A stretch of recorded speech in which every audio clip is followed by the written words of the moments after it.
Hello friends, welcome to the online lecture series of St. Andrews Institute of Technology and Management, Gurugram. My name is Satendra Vats and I am working as assistant professor in ETC department. So our today's topic of this lecture is of digital electronics, unit 3rd, and the topic is master slave flip-flop and how can we convert one flip-flop to other, that is flip-flop conversions. Okay. So let's see first. In last lecture we learned about the JK flip-flops, and we have also seen that when both the inputs are 1 1 in JK, when J is equal to 1 and K is equal to 1, we were getting a racing condition, that is the output Qn plus 1 or the next state was toggling from 1 to 0, 0 to 1, racing in the same pulse, same clock pulse. When clock pulse was high and both the inputs were 1, it was racing around from 0 to 1 and 1 to 0. So it was a problem in the JK flip-flop. How we can overcome that racing? So there are basically 2 or 3 methods to overcome that. One is, if we can make the half time period T half less than the propagation delay of flip-flop.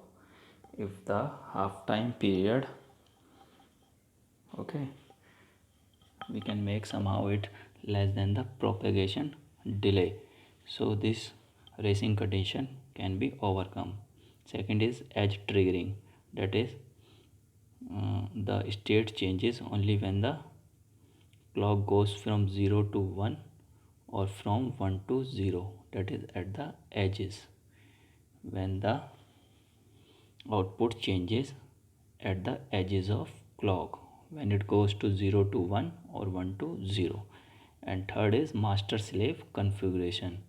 It is an important topic from the point of view of our semester and semester exams. Okay, so how we can implement a master slave flip-flop?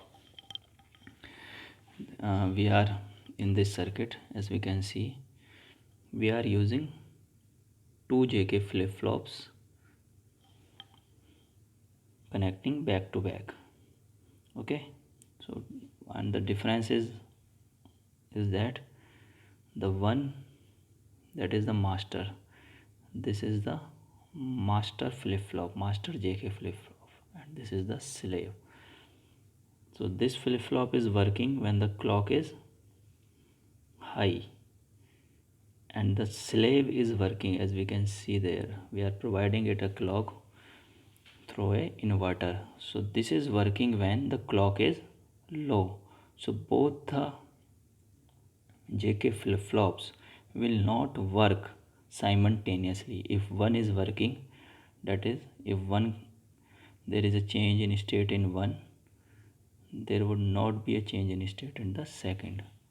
It will remain in the same state until and unless the clock goes low, and this one remains in the same state until and unless the clock goes high.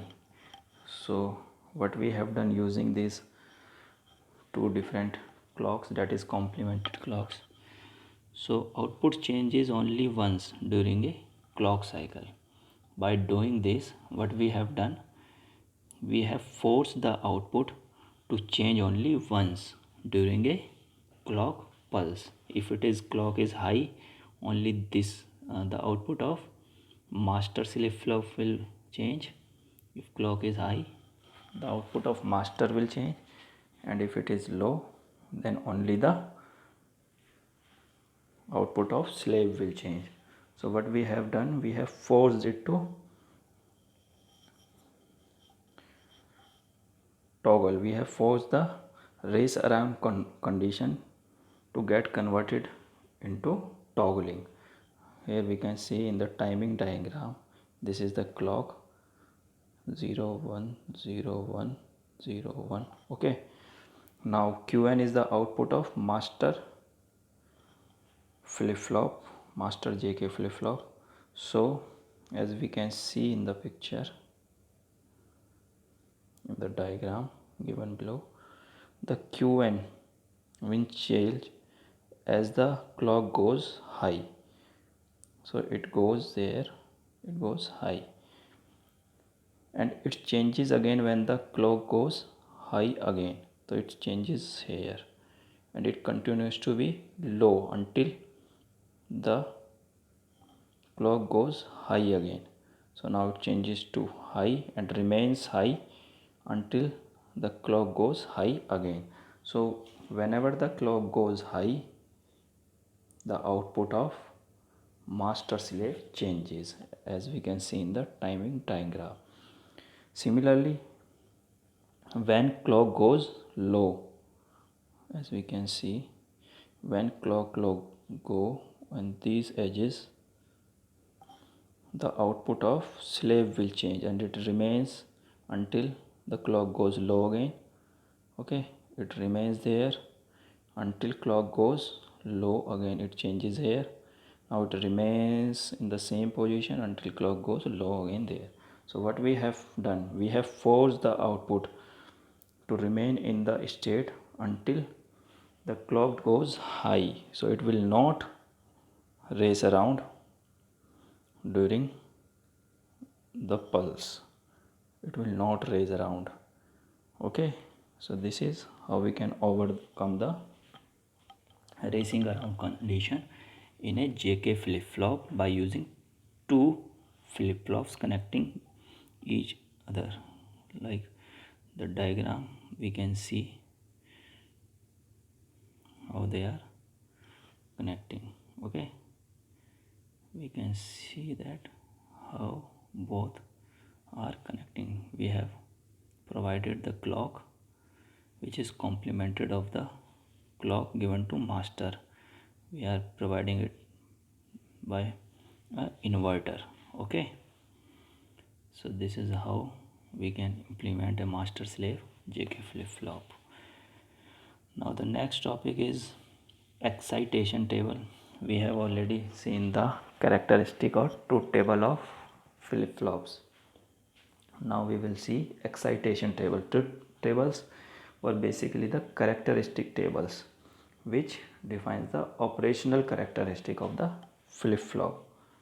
Okay, so and the excitation table we can find for which input combinations, or we can say uh, how the transition take place in the states, how the state changes from the previous to next state, and for what combination of inputs. So what we will do in characteristic tables, we will first put the previous state, then the next state. Now if previous state was 0 and next state was 0, so by using the truth table we can check that if S was 0 and R was 1 or 0, the next state would remain be 0. So we have put a don't care in R. It doesn't matter R is 1 or 0. Until and unless S is 0, the next state would be 0 if previous was 0. Okay, this is how we can make the excitation table of flip-flops. So this is the excitation table of SR flip-flop. Like if it was 0 and we want the state to change to 1, so what are the possible combination of S and R? So S should be 1 and R should be 0. This we can derive from the truth table. And if the initial state was 1 and the output or next state is 0, so our inputs must be 0 and 1. Okay, if the previous state was 1 and we want it to remain in state 1, then the inputs should be R is equal to 0 whatever be the S. So if S is equal to 0 and 1, we need R to be 0 so that the next state would be 1. So this is how we can make the excitation table. That is how the transition take place from one state to another for a possible combination of inputs. So this is what excitation table do. Similarly, we can see the excitation tables of JK flip-flop here. If because only we have uh, the state can be either 0 or 1. If it was 0, it can remain in 0 or it can change to 1. We have only 4 combinations, 4 possible combination for states. If it was 0, it can remain in state 1. Oh, sorry, if it was 1, it can remain in 1 or it can change to 0. So we have only these 4 combinations for all of the flip-flops. So if the previous state was 0, it can change to 0 and 1. If the previous state was 1, it can change to 1 and 0. Okay, so this is how we can make the excitation table of flip-flops. Here I have write the excitation table of both T and D flip-flop. So if in T you can see in T flip-flop, if the previous state was 0 and we want the next state to be 0, so we will provide the input as T flip-flop has only one input, T is equal to 0. If it was 0 and we want it to be 1, then we will provide 1. If it was 1, because as we have already seen, the T flip-flop will toggle when we provide 1. That is, if it was 0, let's say if it was 0 and we will provide the input T is equal to 1, then the state would change to 1. If it was 1 and we provide input T is equal to 1, it would change to 0. So it will toggle the previous state that we have seen in the T flip-flop and its table. Similarly, D type flip-flop, we have seen that the next state is just same as the input provided. So if we want the next state to be 1, here we can see we want the next state to be 1, we will provide D is equal to 1, and if we want next state to be 0, we will provide D is equal to 0. This is how we can make the excitation tables. So now next topic is conversion of flip-flops. How we can convert one flip-flop to other. So I have write 5 steps there. It is a very important topic in the flip-flops, how we can convert from one flip-flop to other. From the university semester exams, it is very important. So there are 5 steps. First is identify the available and required flip-flop. As I have written an example also, if we need to convert JK to D flip-flop. So first of all, we identify that the available flip-flop is the JK flip-flop and we need to convert it to required, that is the D flip-flop. So first step is identify the available and required flip-flops. Then second step is make the characteristic table for the required flip-flop. Characteristic table for the required flip-flop. In this example, required flip-flop is D flip-flop. So I have written a table. This is the table, characteristic table for D flip-flop. The third one is make the excitation table for the available, which is the JK flip-flop. So this is the excitation table which we have just seen in the previous slide. So first step is identify the available and required flip-flops. Second is make the characteristic table for required flip-flop, that is the D flip-flop. So characteristic table is nothing but can be make easily from the truth table. If input if previous state was 0 and I provide 0, then next state would be 0. If it was 0 and y want 1, then T will be 1, because as we have already seen, the next state is equal to the input provided in D flip-flop. If it was 1 and I want 0, I will provide 0.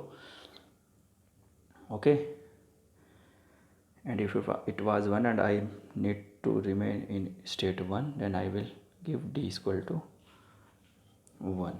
Okay, similarly now if Qn is this one and we want Qn plus to be this, so we can have the excitation table as we have just seen.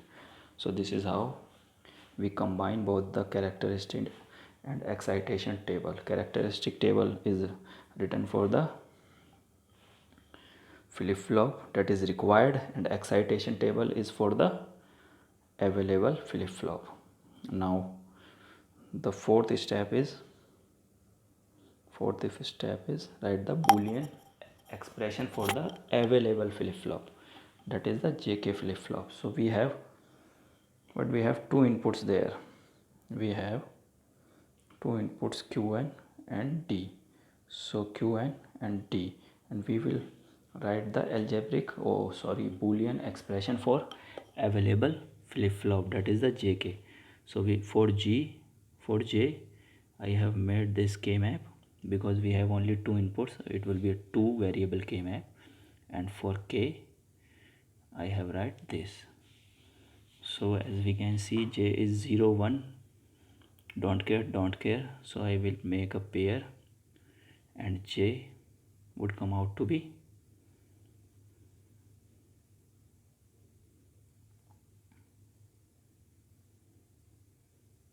J is equal to D, and using the K map, K would come out to be D bar, that is complement of D bar. So this is how we can convert JK to D flip-flop. JK is the available flip-flop and we need to convert it to D. So we can say J is equal to D. So input is J is equal to D and K is equal to D bar. So we will put an inverter over there. So K would be D bar. So this is how we can convert a flip-flop into another flip-flop. Let's see one more example to understand it better. Now we need to convert SR flip-flop to JK flip-flop. So available flip-flop, our first step is to identify which one is available and what is required. So in this case, available flip-flop is SR flip-flop and the required flip-flop is JK flip-flop. So second step was to write the characteristic table for the required flip-flop. So I have write the characteristic table for the required, that is JK flip-flop. This is the characteristic table. I have to include this is the characteristic table of the required, that is JK flip-flop, and with that I have added the excitation table of SR flip-flop, which is the available flip-flop. We can see from there I have write it down the excitation table of SR flip-flop. Okay, for 0 0 it was 0 don't care, 1 0 0 1 and don't care 0. So for Qn is equal to 0 and Qn plus 1 0, we can see it was 0 don't care. Similarly for 0 and 1 it is 1 0.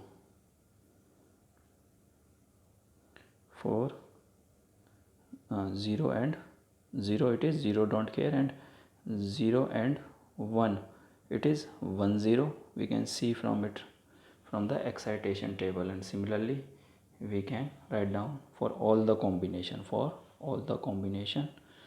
Okay, so we must learn all these characteristic tables and excitation tables which we have already seen.